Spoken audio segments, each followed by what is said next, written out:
네, 안녕하십니까. 저는 한반도 안보전략연구원 부원장 김광철입니다. 오늘은 북한 핵위협과 우리 대응이라는 주제를 가지고 핵 전문가 정영기 박사님과 대화를 나눠보도록 하겠습니다. 우선 우리 정영기 박사님께서는 오랫동안 북한 핵무기 문제를 연구를 해왔고, 지금 현재도 한반도 안보전략연구원에서 북한 핵무기 문제를 심도 깊게 연구를 진행하고 있습니다. 안녕하십니까? 어서 오십시오. 네, 안녕하십니까? 예, 우선 북한이 핵 개발 동향에 대해서 그리고 보유 현황에 대해서 좀 말씀을 해주시죠. 네, 북한은 사실 한국 전쟁 끝나자마자 김일성이 이제 핵무기 보유에 큰 이제 관심을 가지고 그 의지를 가지고 진행을 했고요. 그래서 60, 70년대에 기반 구축에 이제 주력했고요.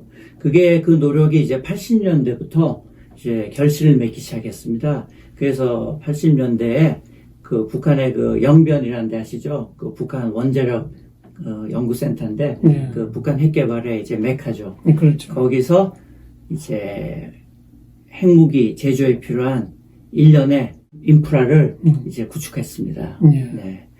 그리고 그 노력이 진행돼서 이제 90년대, 2000년대로 이어져서 이제 2000년대, 2006년에 이제 1차 핵실험에 성공하는 등 그렇게 핵개발 꾸준히 진행해왔고 지금도 계속하고 있습니다.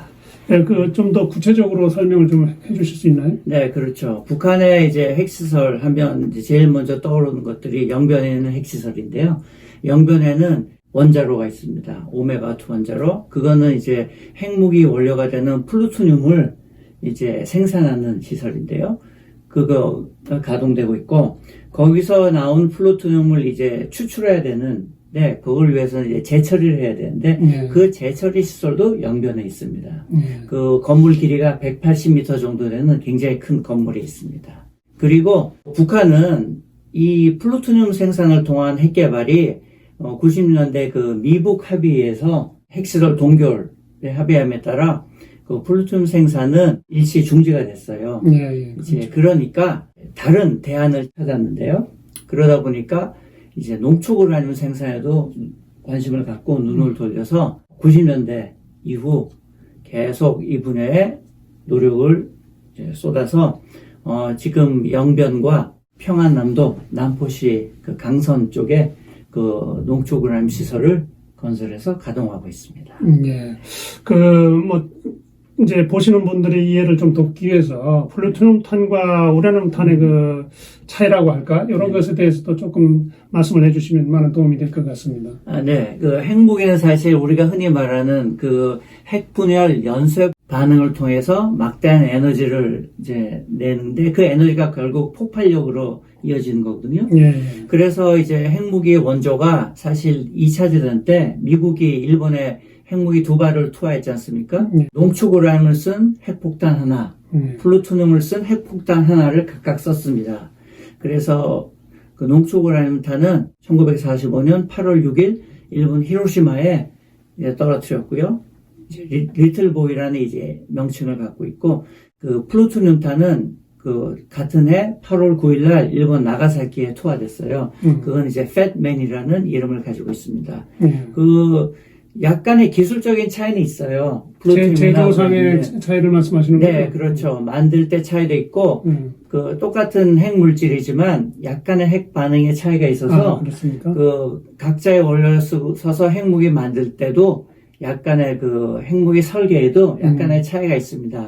그렇지만 궁극적으로 둘 다 그 핵폭발을 일으키는 굉장히 위험한 물질이라는 거는 변함이 없습니다. 예.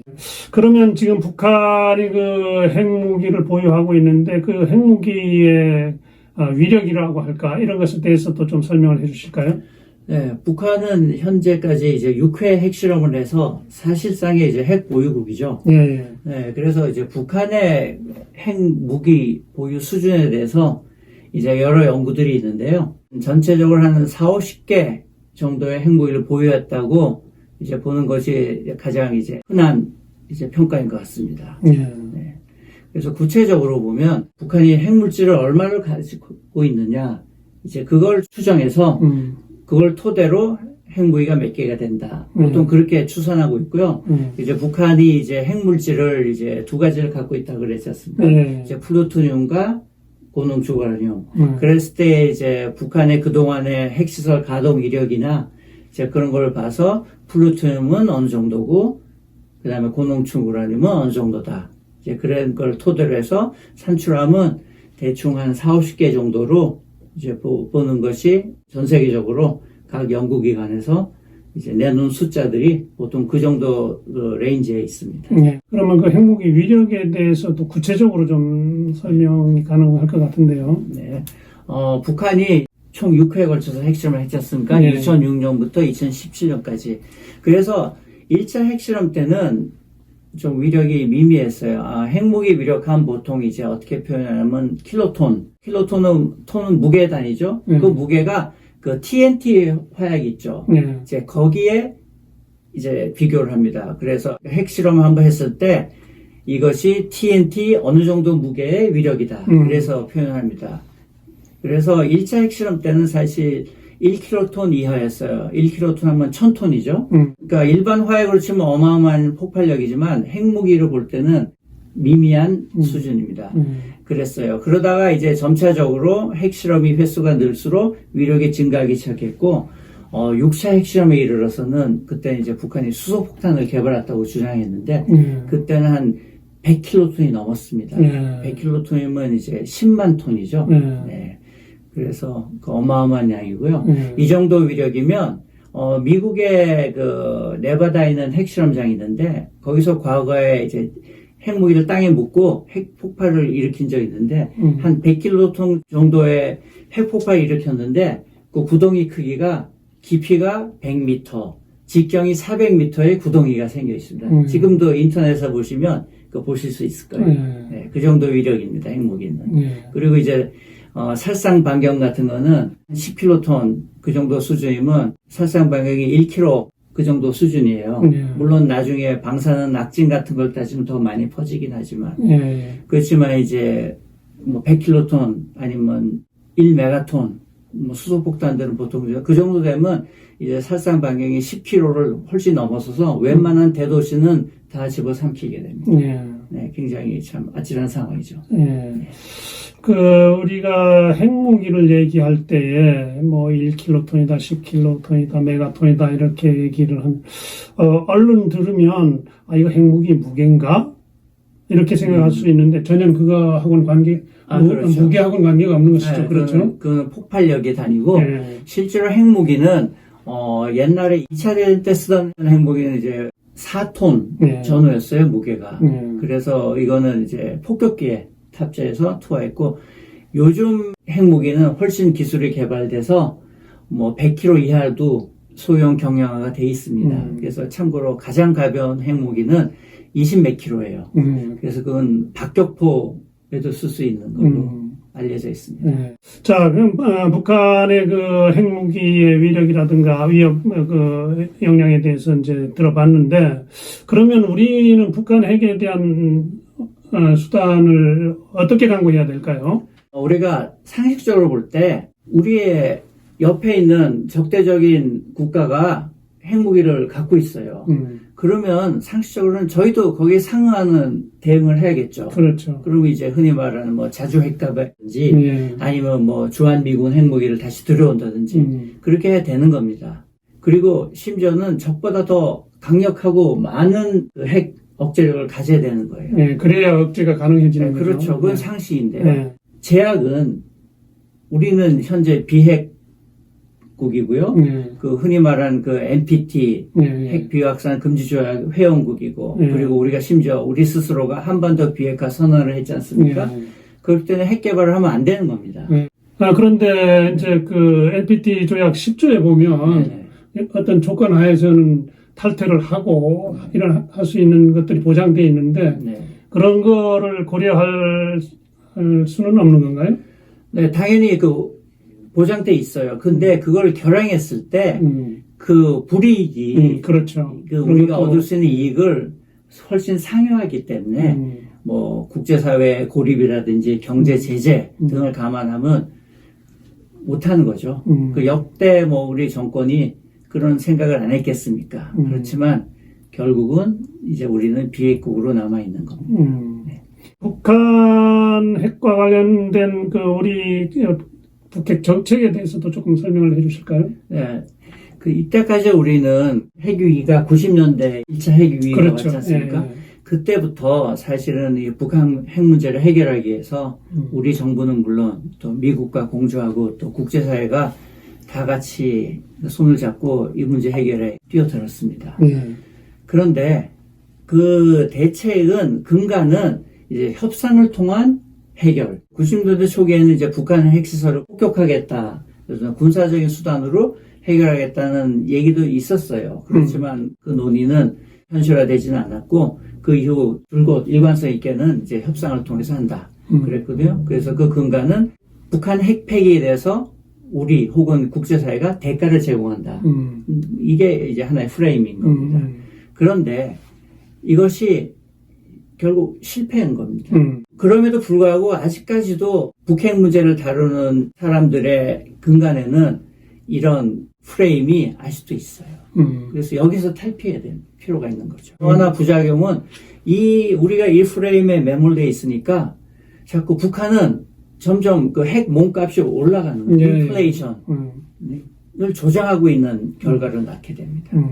그러면서도 또 북한은 이면에서는 핵 개발을 꾸준히 해왔고 그런 이제 안타까운 상황이 벌어지는 거예요. 예, 이거 상당히 공감이 가는 말씀을 해주셨는데 사실 북한은 뭐 얼마 전까지 또 핵을 포기할 의사가 전혀 없다는 것을 명백히 하고 있고 또 작년인가요? 뭐 랜드 연구소하고 우리 아산정책연구원이 공동 연구한 그 연구 보고서나 이런 것도 보면 북한 핵 포기를 전제로 그 협상 방식은 가능성이 다했다 이런 결론도 내리고 그런 판단이 점점 늘어가는 것 같기는 해요. 그렇지만 아직 뭐 결정적으로 우리가 어떤 뚜렷하게 뭐 우리도 핵무기를 개발해야 된다든가 이런 쪽으로 이제 방향을 완전히 전환할 그런 상황은 아닌 것 같아요. 그죠? 네.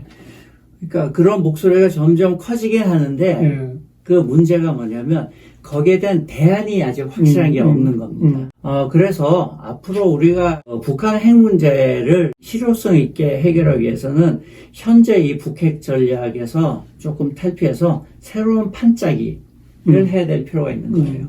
그래서 그 방향으로 본다면 일단은 그 북한 김정은이 스스로 핵을 포기하도록 돌아가는 유도하는 이제 전략을 짤 필요가 있습니다. 그러기 위해서는 김정은 스스로가 이 핵의 효용성을 못 느끼게 그러니까 핵의 효용성을 축소하는 거죠. 거기에는 정치 외교적 효용성이 있고 군사적 효용성이 있을 거고요. 그래서 핵을 계속 가지고 있을 때 편익에 대해서 의구심을 갖게 만드는 스스로. 네, 스스로 그렇죠. 그런 게 있는 겁니다. 이를 위해서는 북한이 핵을 고집할 때 결국은 어떤 내부적인 피로에 의해서 이제 파멸할 수도 있다. 그런 리스크가 가중될 수 있다는 그 인식을 갖도록 우리뿐만 아니라 국제사회가 같이 합심해서 이거를 밀어붙일 필요가 있다고 봅니다. 정리를 하면 압박이냐 또 유인이냐 또는 당근이냐 채찍이냐 이런 측면에서 본다면 과거 방식대로 당근만으로는 이제 한계가 있을 것으로 보인다. 그러니 채찍을 강화해야 된다 이런 말씀으로 정리도 가능할 것 같은데 어떻습니까? 네, 그 당근과 채찍 이걸 병행해 왔는데 그동안도 채찍도 별 효과를 못 거둔 거는 중국이나 러시아 등 북한의 그 우방국들이 이 협조를 안 했어요. 그래서 이게 그 채찍이 효과를 못 거둔 거죠. 그래서 이 채찍도 앞으로도 효과를 거두기가 좀 힘들 겁니다. 그래서 북한 스스로 핵을 갖고 있으면 점점 내가 더 힘들구나 인식할 수 있도록 해줘야 되고 이를 위해서는 우리도 의연한 대응 자세를 가지고 북한의 핵 위협에 너무 일희일비지 않고 어떤 일관성 있고 지속적인 노력을 해나가는 것이 이제 기묘하다고 하겠습니다. 예, 뭐 좋은 말씀 잘 들었습니다. 하시고 싶은 얘기도 많을 테고 저도 사실 더 듣고 싶은 얘기가 많지만 오늘 일단 여기까지만 듣도록 하겠습니다. 감사합니다. 네, 감사합니다.